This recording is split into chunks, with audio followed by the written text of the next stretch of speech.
এফালে সন্ধ্যা মানে এন্ধাৰ, আনফালে আলোক মানে পোহৰ।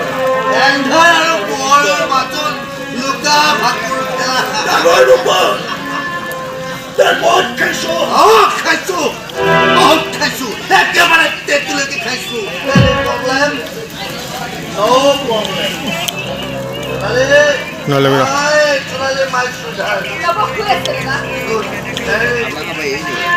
আজি মই বহুত মদ খাইছো, বহুত। তই মদ খাই ইয়ালৈ কিয় আহিছ?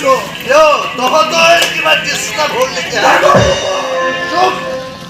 মোৰ আগত চিঞৰি কথা নকবি। এই ছোৱালীজনী সাৰ পাই যাব।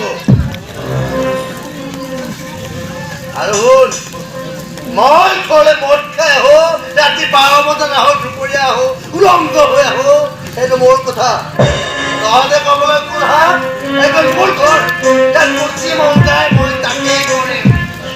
তহঁতে মাত মাতিবৰ দৰকাৰ নাই।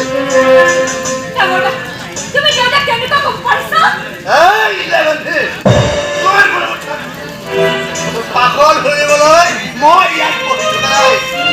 যত চব হৈছে তোৰ কাৰণে হৈছে, তোৰ কাৰণে হৈছে। আৰু এই বুঢ়া, তই জীৱন কি কৰিলি হা? তই আলু গুটি কেইটা বুঢ়া বুলি নকয় কি কম? বুঢ়া বুলি নকয় কি কম?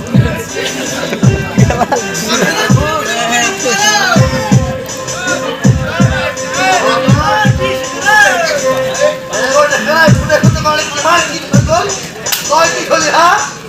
সেই আলু গুটি কেইটা থলি? এনেকৈ কুকুৰ মেকুৰীৰ দৰে মানুহ জীয়াই থাকি একো লাভ নাই হা। তহঁতে আমাক জন্ম নিদিয়া ক্ষেত্ৰতে ভাল আছিল। মোক 1 লাখ টকা লাগে এই মুহূৰ্তত। ঘোষ দিব নোৱাৰাৰ কাৰণে মোৰ চাকৰি নহ'ল। আইটিৰ কপালখন ভাল আছিল, সৌৰেগে মাটিৰে চাকৰি দিলে, নহ'লে মোৰ বেকাৰ হৈ থাকিব লাগিছিলে। ভাই বোলে 1 লাখ টকা দিবলৈ ক'ৰ পৰা দিবি হা?